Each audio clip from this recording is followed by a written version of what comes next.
In the wake of the Second World War, the world was left grappling with the vast technological advances spurred by nearly 6 years of intense conflict. Military aircraft, once at the forefront of wartime innovation, were now thrust into a period of uncertainty. As hostilities ceased, the driving force behind these programs, the urgency of war, disappeared, leaving behind a sprawling web of surplus planes, experimental designs, and ambitious prototypes that could no longer be justified or funded.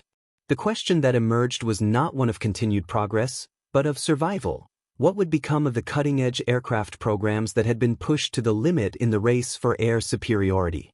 By 1945, the military-industrial complex of the United States, Great Britain, Germany, and the Soviet Union had produced hundreds of experimental aircraft.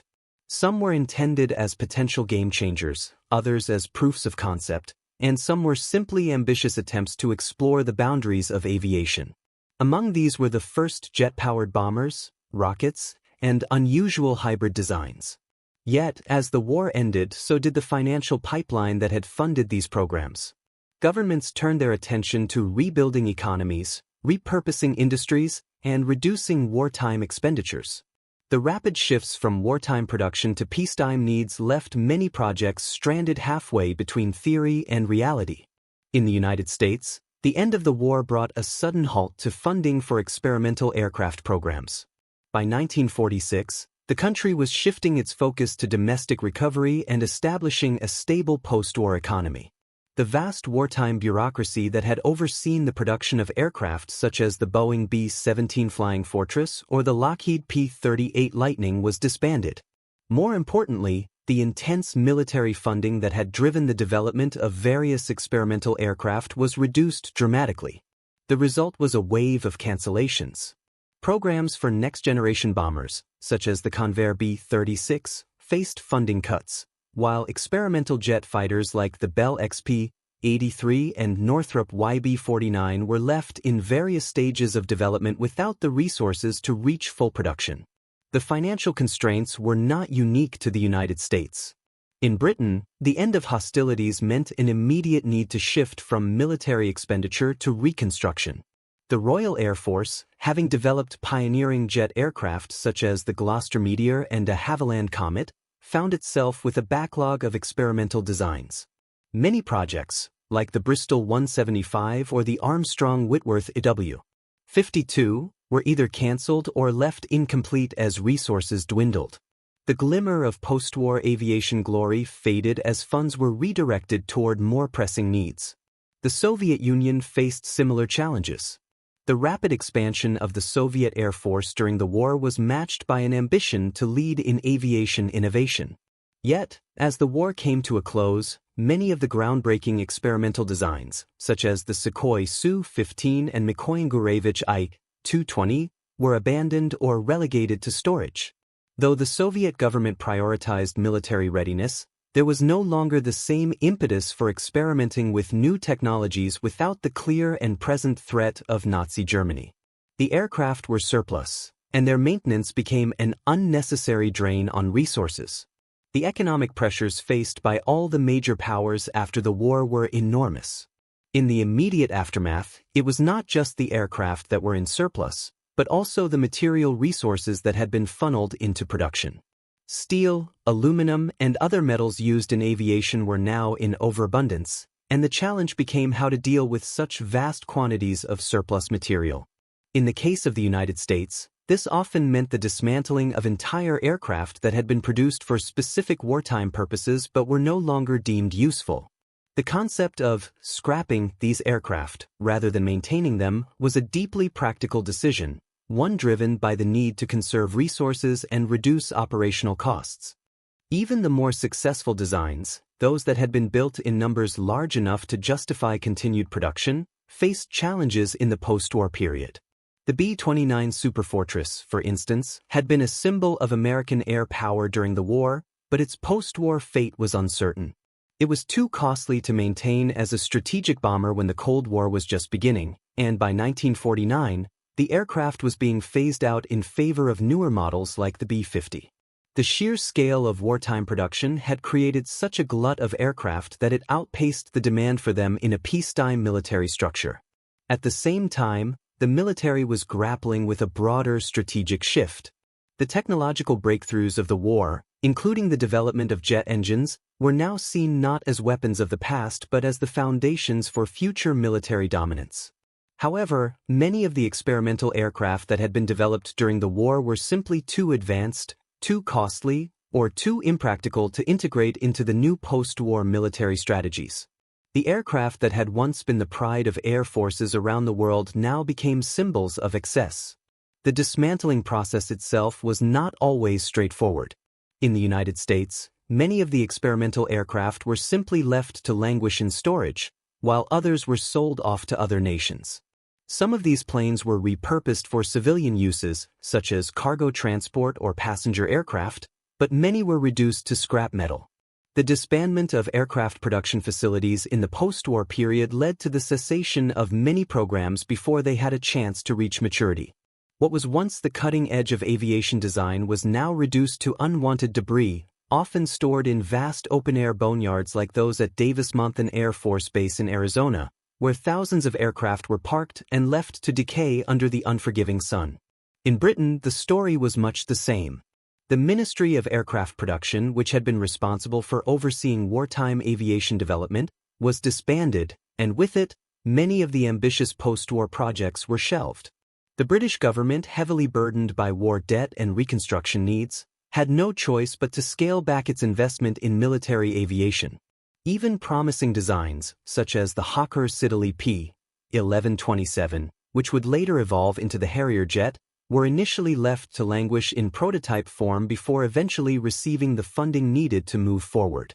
In the Soviet Union, the aftermath was similarly anticlimactic. Despite early promises of continued advancement in aircraft design, the post-war period saw many aircraft and projects abandoned due to resource constraints and the shifting priorities of the Soviet government. The Mikoyan-Gurevich I-220, a sleek jet fighter that had shown promise during the war, was left to gather dust, and designs that might have reshaped Soviet aviation in the long term were discarded in favor of more practical and immediate needs. The impact of these decisions was far-reaching, not only on the aircraft themselves but on the broader field of aviation. The legacy of these abandoned programs was a profound one. The rapid rise of aviation technology during the war had created a leap in capabilities, but without the continuous flow of funding and strategic need, many of these innovations disappeared before they could be fully realized. The experimental aircraft programs that had once represented the height of technological achievement were soon forgotten, their potential lost to the post-war economic realities. By the end of the 1940s, the landscape of military aviation had shifted decisively. The focus had moved from experimentation and cutting-edge designs to more practical and standardized aircraft that could meet the needs of the emerging Cold War. The experimental aircraft, once envisioned as the future of warfare, had become obsolete, their fates sealed by the harsh economic and political realities of the post-war world. And yet, the legacy of these discarded aircraft programs remains, not in the machines themselves, but in the lessons they imparted. In the fast-moving world of military aviation, where technology evolves in response to both necessity and possibility, the fate of the experimental aircraft after World War II serves as a reminder of the brutal cycle of innovation and obsolescence. It is a story of ambition, of visionary ideas grounded in the hard realities of geopolitics, economics, and the inevitable march of time. By the early 1950s, the experimental aircraft programs that had once been at the cutting edge of aviation technology were largely relegated to the past. The post-war world, now divided by the emerging Cold War, had different priorities. The immediate threats that had driven the technological leaps of the 1940s had given way to new geopolitical dynamics, in which military air power needed to adapt quickly to the realities of a tense and uncertain peace. The rapid pace of technological advancement had slowed, and many experimental designs that had seemed so promising only a few years earlier were either scrapped or overshadowed by the new needs of the post-war military. One of the key outcomes of the post-war shift in focus was the centralization of military research and development. As the United States, the Soviet Union and the United Kingdom started to direct their efforts toward more standardized and practical aircraft models. Many experimental aircraft designs that had been produced during the war either languished in storage or were completely dismantled. In some cases, they were disbanded with little more than a passing acknowledgement of their potential. The United States, by virtue of its dominant position in the post-war world, became the first to take on this transition with a clear and focused strategy. The advent of the jet age had made previous aircraft technologies, though still reliant on piston engines, rapidly outdated. But even among jet-powered aircraft, many of the experimental designs of the 1940s were deemed unnecessary in the face of the new, more reliable, and streamlined models that were emerging. One of the most significant shifts came in 1949, when the United States Air Force formally decided to phase out many of the expensive, experimental bombers and fighter aircraft that had been developed during the war. The B-36, a long-range strategic bomber that had been at the cutting edge of design, was one of the most notable casualties of this new strategic outlook. Though the B-36 had served in various combat and reconnaissance roles during the war, by the end of the 1940s, it was seen as too cumbersome and slow compared to newer designs like the Boeing B-52, which would become the backbone of U.S. air power for decades. The cancellation of the B-36 marked a larger trend that affected many other experimental aircraft programs. In the face of the mounting economic pressures of the post-war era, the U.S. military had no choice but to focus on streamlining its aircraft fleet, opting for fewer, more capable and cost-efficient models. The development of more versatile and less expensive aircraft like the F-86 Sabre and the F-100 Super Sabre replaced many of the advanced prototypes that had been conceived during the war, making it clear that the ambitious experimental programs of the 1940s were no longer sustainable. The Soviet Union followed a similar trajectory. Throughout the late 1940s and early 1950s, the Soviets were eager to consolidate their advancements in aviation. The post-war period saw many of their early experimental designs abandoned.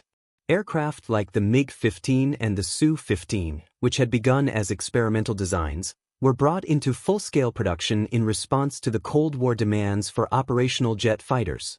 These aircraft, which had begun as prototypes, became the foundation of Soviet air superiority in the 1950s, pushing earlier, more ambitious designs to the side. However, some of these programs were not so much discarded as redefined. The Mikoyan-Gurevich I-220, for example, which had been abandoned after showing some early promise in 1946, eventually influenced the design of the MiG-15. The I-220, though unsuited for mass production at the time, introduced elements that would become integral to the Soviet jet fighter's design, particularly its swept-wing configuration, which became a key feature of many later Soviet aircraft. On the other hand, the fate of some aircraft programs in Britain was decidedly more somber. The Royal Air Force, having pioneered some of the earliest jet engines and aircraft during the war, now found itself without a clear purpose for its experimental models. Aircraft such as the Bristol 175, a high-speed research aircraft, or the Armstrong-Whitworth AW-52, an experimental flying wing, were no longer seen as practical investments. The Ministry of Aircraft Production, which had coordinated much of the country's aviation efforts during the war, was dissolved in 1945, and with it, many of the ambitious post-war projects. Some aircraft, like the de Havilland Comet, did make a smooth transition to civilian use. The Comet, which had originally been developed as a military transport aircraft, was adapted into the world's first commercial jet airliner. However, for most of the experimental aircraft developed during the war, the transition to peacetime was far less graceful. The RAF had little room for unconventional designs, and the economic pressures of rebuilding a war-torn nation left little incentive to pursue advanced military projects that might only yield marginal benefits. The most significant British example of this transition was the cancellation of the Hawker Siddeley P-1127. Originally conceived in the early 1950s as a vertical takeoff and landing VTOL jet aircraft, the P-1127 faced considerable delays and funding issues. Initially shelved in favor of more traditional designs, the 1127 would only find a second life in the 1960s when it was adapted into the Harrier jet. But even then, the aircraft's development was slow and fraught with difficulties, with many early versions languishing as experimental prototypes for years before they became operational. At the same time, a series of lesser-known experimental aircraft programs continued to be abandoned or placed in storage. The British had developed several promising aircraft that were intended for post-war roles, such as the Armstrong-Whitworth W-55, a long-range bomber design. But with the realization that the RAF had more immediate and more pressing needs, most of these designs were cancelled before they ever left the drawing board or had any chance of practical application. In all of these cases, the underlying theme was the same. The experimental aircraft programs, once seen as the next big leap in aviation, had become too expensive and impractical in the face of shifting priorities. Military budgets were not limitless, and the rapid pace of wartime innovation had created a backlog of technologies that now appeared more wasteful than visionary. By the mid-1950s, with the advent of more stable geopolitical realities and the beginning of the Cold War arms race, military aviation was no longer about experimentation for the sake of pushing boundaries. Instead, it became about efficiency, scalability, and readiness. The military-industrial complex no longer had the luxury of experimenting with highly speculative or unproven designs. The result was that the majority of wartime and immediate post-war experimental aircraft became casualties of this new strategic environment.